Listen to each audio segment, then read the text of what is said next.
അധ്യായം 32.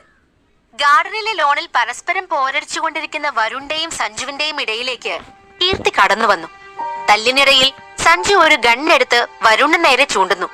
അത് കണ്ട് അവനെ തട്ടിമാറ്റി കീർത്തി വരുണിനെ അവളുടെ ശരീരം കൊണ്ട് മറച്ചു പിടിക്കുന്നു. വരുണിന്റെ നെഞ്ചോട് മുഖം അമർത്തി കിടക്കുന്ന കീർത്തിയുടെ കണ്ണുകൾ നിറഞ്ഞൊഴുകിയിരുന്നു. പരിഭ്രമത്തിനാലും ഭയത്താലും അവൾ ആകെ വിളറിപ്പോയിരുന്നു. അവിടെ രംഗം വഷളായതും ദൂരെ നിന്നിരുന്ന ജിതനും ഓടി വന്നു. പക്ഷെ ഒരു നിമിഷം കഴിഞ്ഞതും സഞ്ജുവും വരുണും പരസ്പരം നോക്കി ചിരിക്കാൻ തുടങ്ങി. കീർത്തിക്ക് ഒന്നും മനസ്സിലാവുന്നുണ്ടായിരുന്നില്ല. വരുൺ കീർത്തിയോട് തന്റെ ശരീരത്തിൽ നിന്നും എഴുന്നേൽക്കാൻ ആംഗ്യം കാണിച്ചു. അവർ രണ്ടുപേരും നിലത്തു നിന്ന് എഴുന്നേറ്റതും വരുണും സഞ്ജുവും പരസ്പരം നോക്കി കളിയാക്കി ചിരിക്കാൻ തുടങ്ങി. അവരുടെ ആ പ്രവൃത്തി കണ്ടു നിന്ന കീർത്തിക്കും ജിതിനും അമ്പരപ്പായിരുന്നു.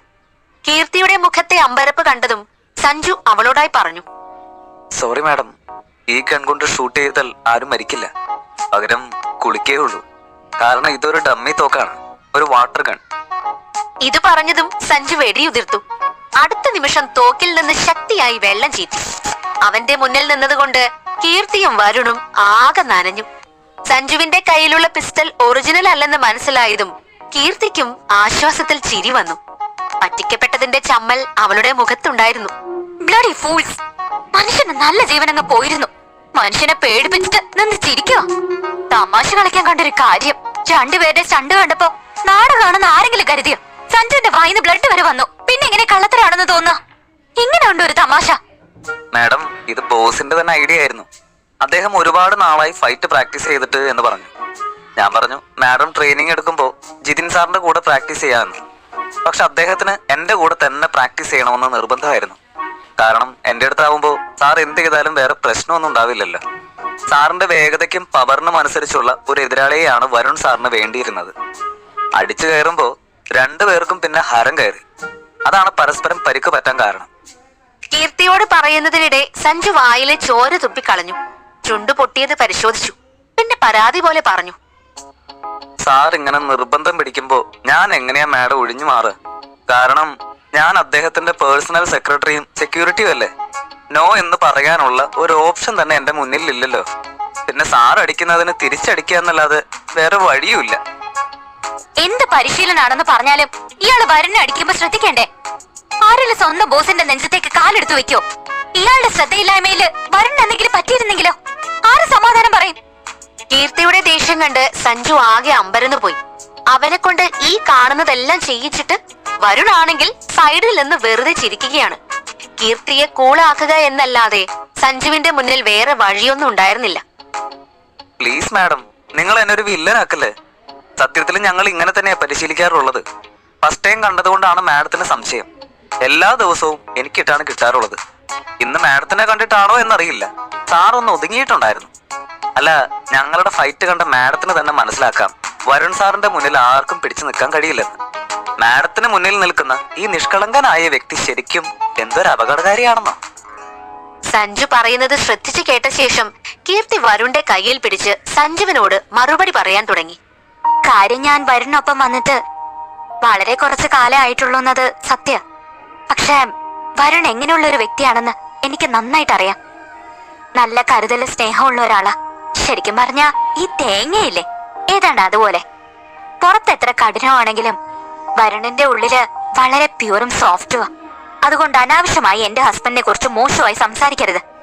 എന്റെ വരുൺ എങ്ങനെയാണെന്ന് എനിക്ക് നന്നായിട്ട് അറിയാം. കീർത്തിയുടെ സംസാരം കേട്ട് സഞ്ജു വല്ലാത്തൊരു ഭാവത്തോടെ വരുണിനെ നോക്കി. ഹലോ മാഡം, ഒരു മനുഷ്യൻ ചാവാൻ തേങ്ങ തലയിൽ വീണാലും മതി. എന്നെ കൊണ്ട് ഈ കാണുന്നതൊക്കെയും ചെയ്യിപ്പിച്ചിട്ട് നിൽക്കുന്ന നിൽപ്പ് കണ്ടില്ലേ? എനിക്കും അവസരം കിട്ടും, അപ്പൊ കാട്ടിത്തരാം. വരുണാണെങ്കിൽ സഞ്ജുവിനെ ശ്രദ്ധിക്കാതെ വളരെ സ്നേഹത്തോടെ കീർത്തിയെ നോക്കി. വരുൺ തന്റെ ഇടത് കൈ കൊണ്ട് അവളുടെ അരക്കെട്ടിൽ പിടിച്ച് തന്നോട് ചേർത്ത് അവളുടെ കണ്ണുകളിലേക്ക് നോക്കി. അവർക്കിടയിൽ ഒരു റൊമാൻറ്റിക് മൊമെന്റ് കടന്നു വന്നു. കീർത്തിയും വരുണും പരിസരം മറന്നു തുടങ്ങിയിരുന്നു. അവരെ തന്നെ നോക്കി നിന്നിരുന്ന ജിതിൻ പെട്ടെന്ന് ചുമച്ചുകൊണ്ട് അവരുടെ ശ്രദ്ധ തിരിച്ചു കൊണ്ടുവന്നു. അപ്പോഴാണ് കീർത്തി സ്വന്തം ഡ്രസ്സിലേക്ക് നോക്കുന്നത്. വരുണിന്റെയും സഞ്ജുവിന്റെയും ഫൈറ്റ് കണ്ട് തിടുക്കത്തിൽ ഓടി വന്നതുകൊണ്ട് നൈറ്റ് ഗൗണിൽ തന്നെ ആയിരുന്നു അവൾ. അതാണെങ്കിൽ സഞ്ജുവിന്റെ വാട്ടർ ഗണ്ണിലെ വെള്ളം തെറിച്ച് മുൻവശം ആകെ നനഞ്ഞൊട്ടിയിരിക്കുകയാണ്. ഇപ്പോൾ അവൾക്ക് ആകെ നാണക്കേട് തോന്നി തുടങ്ങി. കീർത്തി ആകെ ചൂളി പിടിച്ച് വരുണിലേക്ക് ഒതുങ്ങി.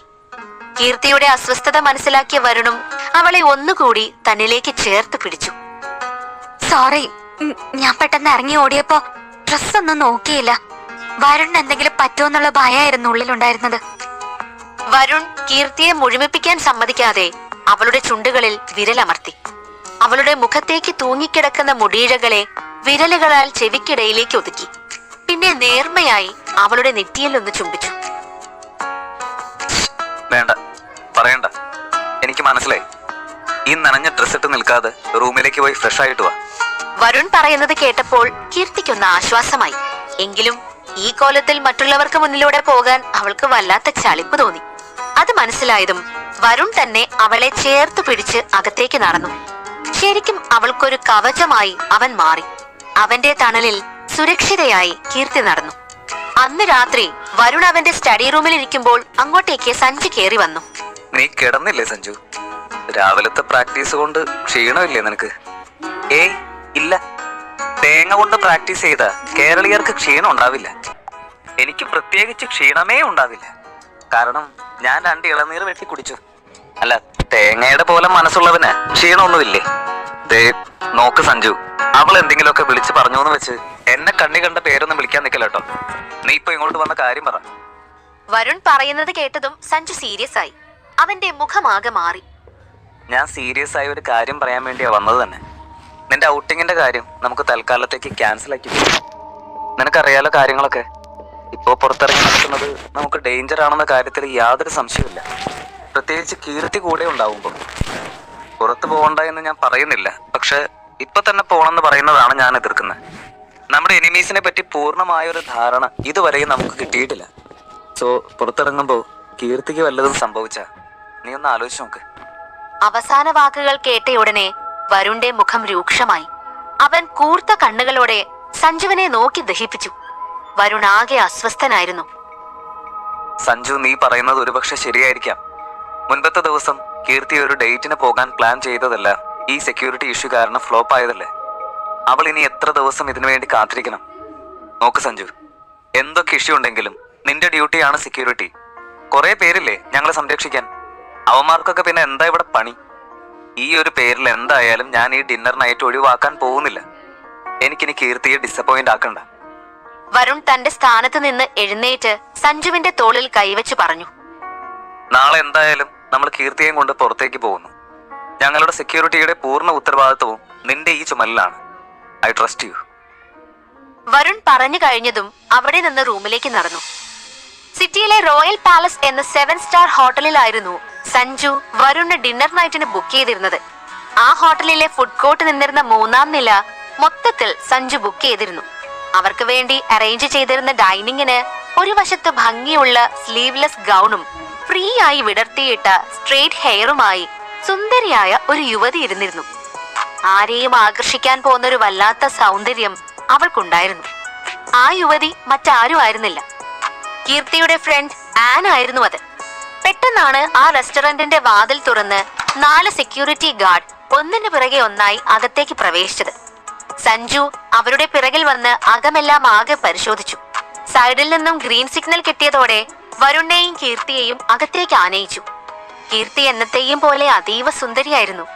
അവരെ തന്നെ നോക്കിയിരുന്ന ആനിന്റെ കണ്ണുകൾ വരുണിൽ തന്നെ തറച്ചു നിന്നുപോയി. സ്യൂട്ട് ധരിച്ച് ഹാൻസം ആൻഡ് സ്റ്റൈലിഷ് ആയ അവനെ കണ്ടതും ചുറ്റുമുള്ളതൊക്കെ ആൻ മറന്നുപോയി. കീർത്തി വരുണിനെ ആനിന് പരിചയപ്പെടുത്തി. അന്നമ്മേ, ഇതാണ് Varun, my beloved husband. Varun, ഇത് ആൻ, എന്റെ ഏറ്റവും അടുത്ത ഫ്രണ്ടാ, എന്റെ അന്നമ്മ. ആനിന്റെ കണ്ണുകൾ വരുണിൽ നിന്ന് നീങ്ങിയിരുന്നില്ല. അന്തം വിട്ടിരിക്കുന്ന അവളെ തട്ടി വിളിച്ച് കീർത്തി ഭക്ഷണത്തിന് ഓർഡർ ചെയ്തു. കീർത്തി ആനിനോട് വിശേഷങ്ങളൊക്കെ ചോദിച്ചറിഞ്ഞു. അവരുടെ സംഭാഷണങ്ങൾക്കിടയിൽ ഇടയ്ക്ക് വരുണും ചേർന്നു. കീർത്തിയും വരുണും പരസ്പരം സംസാരിക്കുന്നത് കേട്ടുകൊണ്ടിരുന്ന ആനിന്റെ മനസ്സിൽ പലവിധ ചിന്തകളും ഉയർന്നു. ഹോ, എന്നാലും എന്റെ കീർത്തി, നിന്റെ ചെക്കനെ കാണാൻ എന്നാ ഒരു ലുക്കാ. ശരിക്കും പുരുഷ സങ്കല്പത്തിലെ എക്സ്ട്രാ ഓർഡിനറി വേർഷൻ. ഈ പൊട്ടി കീർത്തിക്ക് അവനെ വളയ്ക്കാൻ 3 മാസമായിട്ടും പറ്റിയില്ലെന്ന് പറഞ്ഞ എന്തൊരു മോശക്കേടാണെന്ന് ഓർക്കണേ. മിക്കവാറും എല്ലാ സമയത്തും അവൾ അവനോടൊപ്പം ഒരേ കട്ടിലിൽ കിടന്നിട്ടും അവക്കിവനെ വശീകരിക്കാൻ ഇനിയും പറ്റിയില്ലെന്നോ. കീർത്തിയുമായി സൗന്ദര്യത്തിൽ യാതൊരു പൊരുത്തവും എനിക്കില്ലെങ്കിലും ഒരുപാട് യുവകോമളന്മാരുടെ ഹൃദയം കവരാൻ എന്റെ ശരീരത്തിന് കഴിഞ്ഞിട്ടുണ്ട്. പക്ഷെ വന്നപ്പോ ഹലോ പറയാനായി എന്നെ ഒന്ന് നോക്കിയെന്നല്ലാതെ വരുണിന്റെ ഒരു നോട്ടം പോലും എന്നിലേക്ക് പതിക്കുന്നില്ലല്ലോ. ശരിക്കും ഇയാൾ ഇങ്ങനെ തന്നെയാണോ, അതോ ഇതൊക്കെ ഇയാളുടെ അഭിനയാണോ? നമുക്ക് നേടാൻ കഴിയാത്തത് നേടാനുള്ള ആഗ്രഹം നമ്മുടെ ഉള്ളിൽ എപ്പോഴും ഉയർന്നു നിൽക്കും. അതുപോലെ തന്നെയായിരുന്നു വരുണിനെ കണ്ടത് മുതൽ ആനിന്റെ അവസ്ഥ. അവൾക്ക് എങ്ങനെയെങ്കിലും വരുണുമായി ഒരു ഇന്ററാക്ഷൻ നടത്തണമെന്ന ആഗ്രഹം കൂടിക്കൊണ്ടേയിരുന്നു. അതിനായി അവളുടെ മനസ്സിൽ ഒരു ആശയം ഉദിച്ചു. ധൈര്യം സംഭരിച്ച് അവൾ കീർത്തിയുടെ കൈകളിൽ ഒന്ന് തട്ടി. കീർത്തി എന്താണെന്ന് ചോദിച്ച് അവളുടെ അടുത്തേക്ക് നീങ്ങിയിരുന്നു. ആൻ അവളുടെ ചെവിയിലേക്ക് ഒരു സ്വകാര്യം പറഞ്ഞു. ഡാ, പണി കിട്ടിയെന്നാ തോന്നുന്നേ. ഈ മാസത്തെ ഡേറ്റ് ആവാറായിട്ടുണ്ടായിരുന്നു. പക്ഷെ നീ ട്രീറ്റിന് വിളിച്ചപ്പോ പെട്ടെന്നുള്ള എക്സൈറ്റ്മെന്റിൽ പോകുന്നത് കൊണ്ട് ഞാൻ സാനിറ്ററി നാപ്കിൻ ഒന്നും എടുത്തിട്ടില്ല. ഡാ, ഇപ്പൊ ചെറുതായി വയറുവേദന തുടങ്ങി. മിക്കവാറും ഇപ്പൊ പണി കിട്ടും. നിന്റെ കയ്യിൽ വല്ലത് ഇരിപ്പുണ്ടോ? ആൻ പറയുന്നത് കേട്ട് കീർത്തി വളരെയധികം പരിഭ്രാന്തയായി. എങ്ങനെ ആനിനെ ഹെൽപ്പ് ചെയ്യാമെന്ന് അവൾ ചിന്തിച്ചുകൊണ്ടിരുന്നു. പെട്ടെന്ന് അവൾ എഴുന്നേറ്റ് വരുണിനോട് പറഞ്ഞു. പ്ലീസ് വരുൺ, ഞാനൊന്ന് സൂപ്പർ മാർക്കറ്റ് വരെ പോയിട്ട് വരാം. കീർത്തിയുടെ ചോദ്യം കേട്ട് വരുണും സഞ്ജുവും ഒരുപോലെ ഞെട്ടി. ഏയ്, എന്താ താനിപ്പോ സൂപ്പർ മാർക്കറ്റിൽ പോണെന്ന് പറയുന്നത്? എന്ത് സാധനമായാലും ഞാൻ സഞ്ജുവിനെ വിട്ട് വാങ്ങിപ്പിച്ചു തരാം. ഇപ്പൊ പുറത്തേക്ക് പോകാതിരിക്കുന്നതാ നല്ലത്. ഏയ് ഇല്ലില്ല, ഇത് പേഴ്സണൽ മാറ്ററാ. സഞ്ജുവിനെ വിട്ടാ ശരിയാവില്ല. ഞാൻ തന്നെ പോകുന്നതാ നല്ലത്. കൂട്ടത്തെ 2 ഗാർഡ്സിനെയും കൊണ്ടുപോവാ. നിങ്ങൾ രണ്ടുപേരും സംസാരിച്ചിരിക്കെ, ഞാൻ പോയി ഭക്ഷണം വരുമ്പോഴേക്ക് തിരിച്ചു വരാം. ഇതും പറഞ്ഞ് കീർത്തി വേഗം അവിടെ നിന്നും ഇറങ്ങിപ്പോയി. കീർത്തി പോയതും ആൻ തന്റെ ഗൗൺ ഒന്ന് നേരെയാക്കിയിട്ടു. ചാഞ്ഞും ചെരിഞ്ഞും ഇരുന്ന് അവൾ വരുണിനെ സെഡ്യൂസ് ചെയ്യാൻ ആരംഭിച്ചു. പക്ഷെ വരുൺ ഒരിക്കൽ പോലും അവളുടെ ഭാഗത്തേക്ക് നോക്കിയില്ല. അവൻ തന്റെ ഫോണിൽ മുഴുകിയിരുന്നു. ഒടുവിൽ അവന്റെ ശ്രദ്ധ തിരിക്കാൻ തന്റെ പെർഫോമൻസ് മതിയാക്കി ആനിന് അവനോട് സംസാരിക്കേണ്ടി വന്നു. എക്സ്ക്യൂസ് മീ വരുൺ, സോറി, ഞാനിപ്പോ ഇത് പറയാൻ പാടുണ്ടോന്ന് എനിക്കറിയില്ല. പക്ഷേ കീർത്തിയുമായി ബന്ധപ്പെട്ട ഒരു കാര്യമായതുകൊണ്ട് പറയാതിരിക്കാനും വയ്യ. അവളെ കുറിച്ച് എനിക്കൊരു രഹസ്യം പറയാനുണ്ട്. കേൾക്കാൻ താല്പര്യമുണ്ടോ? ആനിന് കീർത്തിയെ കുറിച്ച് എന്താണ് വരുണിനോട് പറയാനുള്ളത്? ആൻ പറയുന്നത് വരുൺ കേൾക്കുമോ?